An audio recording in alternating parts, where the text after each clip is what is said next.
Welcome back to the Gweilo 60 channel. There's another Holocaust going on in the world right now, and it ain't against the Jews. It's against the Palestinian people, and it's soon to be against the Iranian people.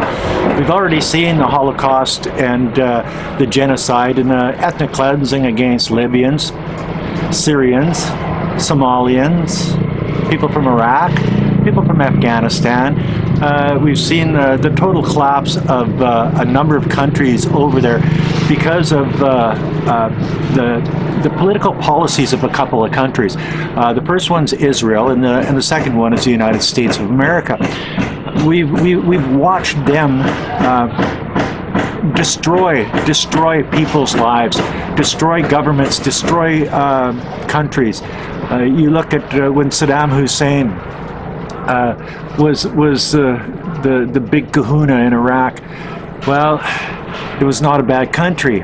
Sure, he was the devil in disguise, but they needed somebody like that in that position at that time to keep peace, or let's not call it peace, to keep order in the area. Once he was gone, it all went, well, we've been watching the news, everybody knows.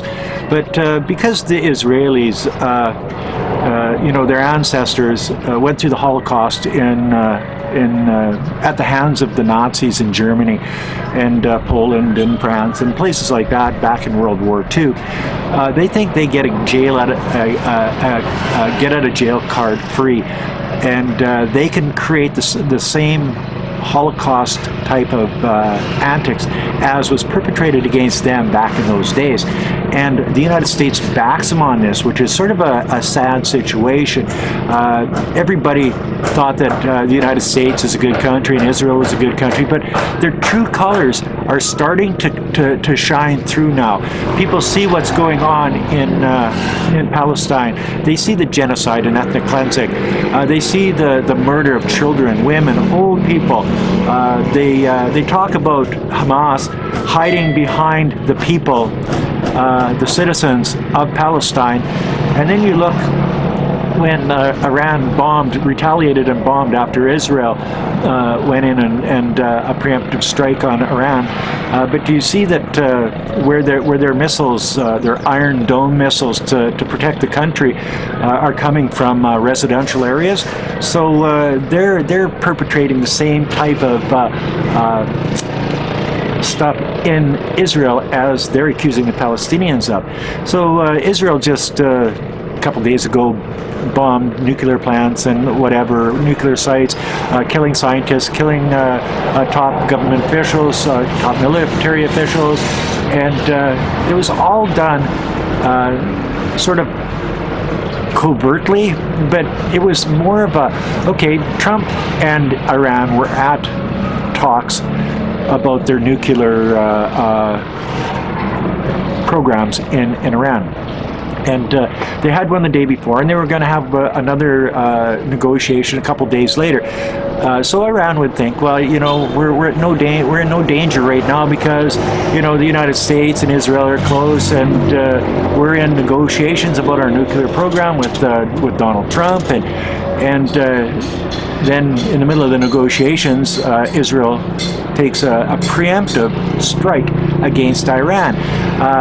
Sort of a sucker punch.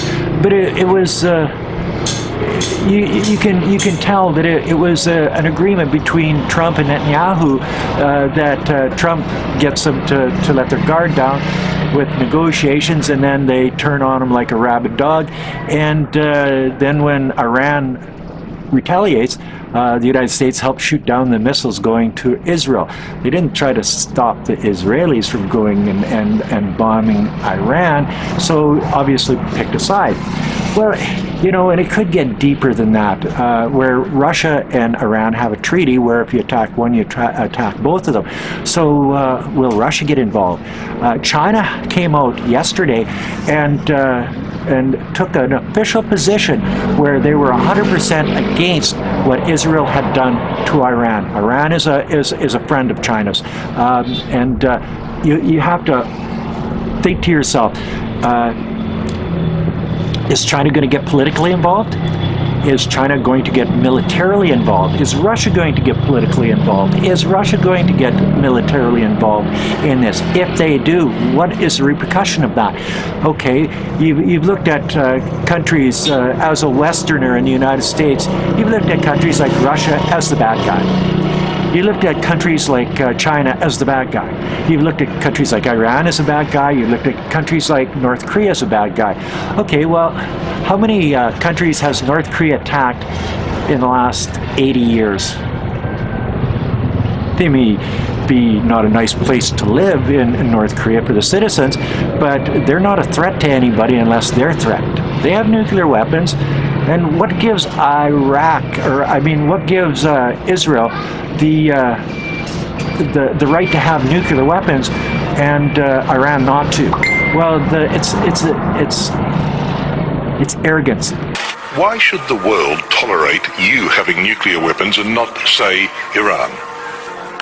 First, again, we never admitted to have such weapons, but the very comparison is, I must say, it's very insulting, and I tell you why. We suffered one Holocaust. We listened to our neighbors. Is it because of the Holocaust that you should be allowed to have nuclear weapons? You know what? This interview was finished now. Your attitude is so hostile, and your questions are so arrogant. I don't want to speak with you anymore. They think they're better. 33 years of propaganda has worked. They said, they started 33 years ago. The United States and Israel started 33 years ago saying that Iran is a couple of years away from developing a nuclear weapon. And 33 years later, they still haven't done that. And Iran says, well, we've got a nuclear program, but it's for domestic electricity and nuclear power plants and stuff like this. Well, they say, well, we don't believe you. Well, then Iran, they say, well, we want to send in some inspectors. And Iran says, yeah, okay, come take a look at our nuclear program. With Israel, they say, no, you can't take a look at our nuclear program. Israel has nuclear weapons, Iran doesn't. Israel won't own up to anything, but Israel has nuclear weapons and Iran doesn't.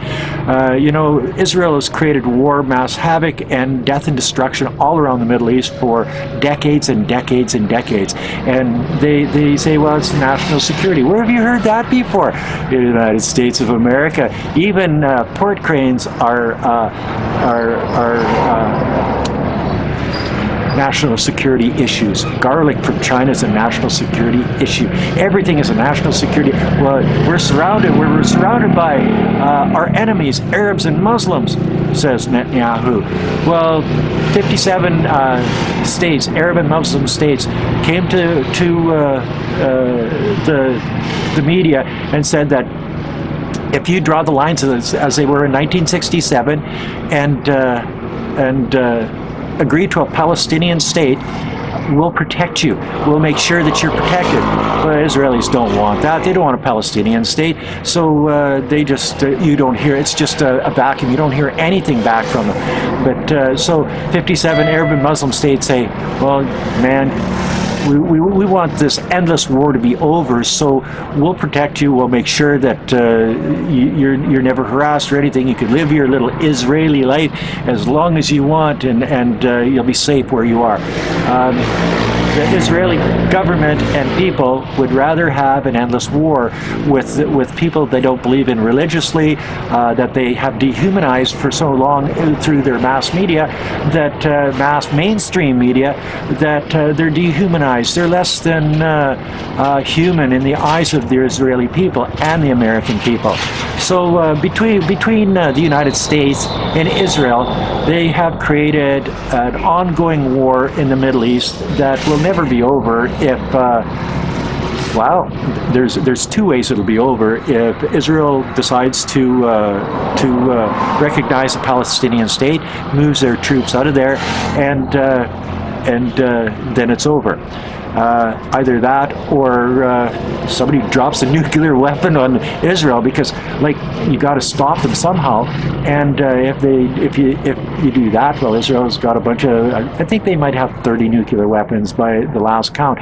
So then there goes the Middle East, and you know what I mean. So it's all up to one person, Netanyahu, saying, well, we'll recognize a Palestinian state, we'll go back to where the 1967 lines were drawn, and then there's no more war in the Middle East.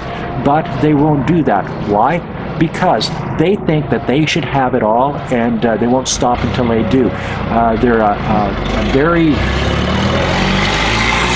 arrogant country. They're a very arrogant set of people, and when you think you're better than your neighbor, you really can't live with those neighbors, can you, in your backyard?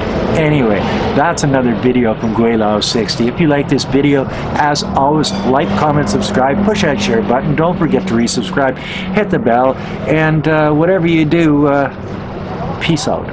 Bye now.